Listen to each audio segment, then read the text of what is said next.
तेलंगाना में भारतीय जनता पार्टी की सरकार बन सकती है, लेकिन तेलंगाना में भारतीय जनता पार्टी की सरकार तभी बनेगी जब हर वो कार्यकर्ता, हर वो नेता सही तरह से काम करेगा। जब कोई बड़े पद का जब चयन होने का जब समय आता है, जब तेलंगाना राज्य के प्रेसिडेंट का डिक्लेरेशन का जब समय आता है, तो कम से कम पार्टी यहाँ नहीं सोचती कि हमें कैसा प्रेसिडेंट बनाना चाहिए। हम बार बार यही बोल रहे थे कि भाई बूथ कार्यकर्ता से लेकर अधिकारी तक चर्चा होनी चाहिए। चर्चा होने के बाद में हमें एक ऐसा प्रेसिडेंट चाहिए जो एग्रेसिव हो। यहाँ तेलंगाना में हिंदू मुस्लिम भाई भाई वाली राजनीति नहीं चलती है। तेलंगाना में सिर्फ हिंदुइज्म चलता है। मेरे जिले को टारगेट करना, मुझे टारगेट करना, आखिर कितने साल तक मैं सहूं इनका जुल्म। तेलंगाना में भारतीय जनता पार्टी की सरकार बन सकती है, लेकिन तेलंगाना में भारतीय जनता पार्टी की सरकार तभी बनेगी जब हर वो कार्यकर्ता, हर वो नेता सही तरह से काम करेगा।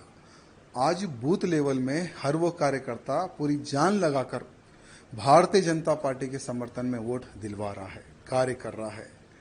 लेकिन जब कोई बड़े पद का जब चयन होने का जब समय आता है, जब तेलंगाना राज्य के प्रेसिडेंट का डिक्लेरेशन का जब समय आता है, तो कम से कम पार्टी यहाँ नहीं सोचती कि हमें कैसा प्रेसिडेंट बनाना चाहिए। हम बार बार यही बोल रहे थे कि भाई बूथ कार्यकर्ता से लेकर अधिकारी तक चर्चा होनी चाहिए। चर्चा होने के बाद में हमें एक ऐसा प्रेसिडेंट चाहिए जो एग्रेसिव हो। यहाँ तेलंगाना में हिंदू मुस्लिम भाई भाई वाली राजनीति नहीं चलती है। तेलंगाना में सिर्फ हिंदुइज्म चलता है। और जो हिंदुत्व की बात करता है ना, तेलंगाना की जनता उसको सर पर बिठाकर आगे चलती है। चाहे हमारे प्रधानमंत्री मोदी जी हो, हमारे अमित भाई जी हो, जेपी नड्डा जी हो, उन्होंने कईयों सभाएं तेलंगाना में की है।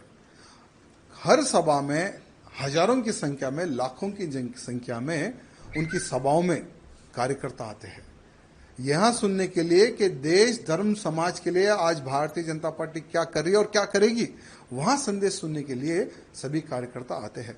और आज भी हम भारतीय जनता पार्टी से जुड़े हुए तो हमारे प्रधानमंत्री नरेंद्र मोदी जी को देखकर, अमित भाई जी को देखकर, योगी जी को देखकर, नड्डा जी को देखकर, उनके कार्य को देखकर 2014 में भारतीय जनता पार्टी में हम सम्मिलित हुए। लेकिन दुर्भाग्य देखिए, 2014 से लेकर आज तक इतने तकलीफों का सामना हम लोगों को करना पड़ रहा, बाहर नहीं, पार्टी के अंदर ही।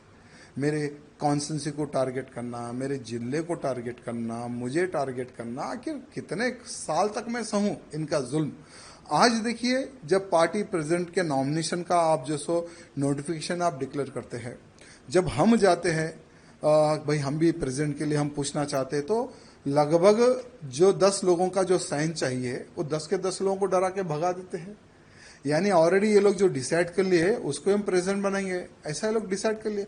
हम क्या चाहते हैं? तेलंगाना की जनता प्रधानमंत्री मोदी जी के मार्गदर्शन पर चलने को तैयार है, अमित शाह जी के मार्गदर्शन पर चलने को तैयार है। योगी आदित्यनाथ जी को एक आइडल मारती है जनता यहाँ की। लेकिन दुर्भाग्य क्या है, हम ऐसे काम करेंगे जो प्रेसिडेंट कोई काम ही ना करे, कोई निर्णय ना ले।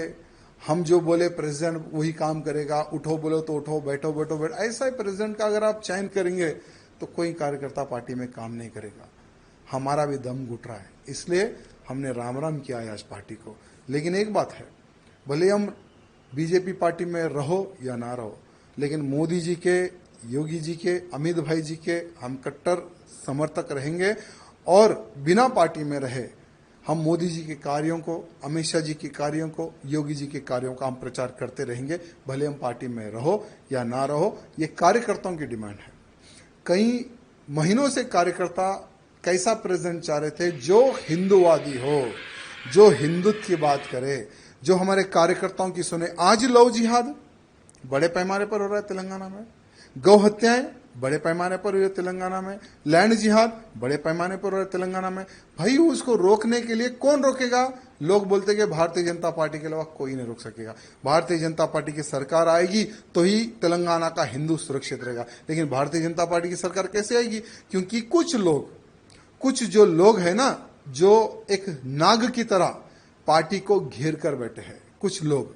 ये कुछ लोगों का इलाज जब तक केंद्र के जो हमारे अधिकारीगण हैं, जब तक ये कुछ लोगों का इलाज नहीं करेंगे ना, ठीक है, आज चलो हम तो पार्टी को छोड़ दिए, हमारा कोई वजूद था ना है ना रहेगा, हम एक हिंदू कार्यकर्ता हैं। भले राजनीति से हटकर हम हिंदुत्व का कार्य करते हैं और आगे भी हम हिंदुत्व का प्रचार और हिंदुत्व की सेवा हम करते रहेंगे, लेकिन उन कार्यकर्ताओं का विचार करने की आवश्यकता है जो एक विश्वास के तौर पर भारतीय जनता पार्टी से जुड़े हुए हैं। इसलिए हमारे प्रधानमंत्री मोदी जी से, अमित शाह जी से निवेदन करना चाहूंगा कि पूर्ण एक बार विचार करें और भारतीय जनता पार्टी का अध्यक्ष कैसा होना चाहिए, ये मैं नहीं, हर वो बूथ कार्यकर्ता, हर वो अधिकारी, हर वो जो पार्टी के लिए जो खून बहा है, उनका एक समावेश, एक मीटिंग करने के बाद में उन कार्यकर्ताओं का आप इलेक्शन कीजिए, उन कार्यकर्ताओं से आप प्रपोजल लीजिए, तब देखिए कैसा प्रेसिडेंट यहाँ के बीजेपी के कार्यकर्ता, बूथ कार्यकर्ता चाहते हैं, ये हमारे केंद्र के अधिकारियों को पता चलेगा। आपका आगे कार्रवाई कैसे होने वाली सर? देखिए कुछ नहीं, हमने किशन रेड्डी जी को यहाँ कहा कि आपके ही हाथों से हम पार्टी में ज्वाइन हुए थे 2014 में और आपके ही हाथों में हम रिजाइन दे रहे हैं, हम पार्टी के बाहर जा रहे हैं, क्योंकि ये मोनोपोली जब तक पार्टी में बंद नहीं होगी तब तक पार्टी सत्ता में नहीं आएगी और हम दम घुट घुट कर हम पार्टी का सर्वनाश हम नहीं देख सकते। यानी बीजेपी को डुबोने का कार्य कर रहे हैं यहाँ के लोग, यहाँ के कुछ अधिकारीगण जो सत्ता का गलत उपयोग करके पार्टी को डुबोने का जो कार्य कर रहे हैं ना, तो ऐसी डूबती नैया में और पार्टी को डूबते हुए हम नहीं देख सकते, इसलिए हम पार्टी के बाहर आए। आगे का हमने किशन रेड्डी जी को रिक्वेस्ट किया है कि आप स्पीकर को भी एक पत्र लिख दो कि राजा सिंह बीजेपी का विधायक नहीं है, उसको सस्पेंड करो। अगर किशन रेड्डी जी वो भी अगर काम कर देते तो उसका भी हम समर्थन करते हैं। बाकी का हम एक हिंदू नेता है, धर्म प्रचार करना हमारा काम है, वही करते रहेंगे।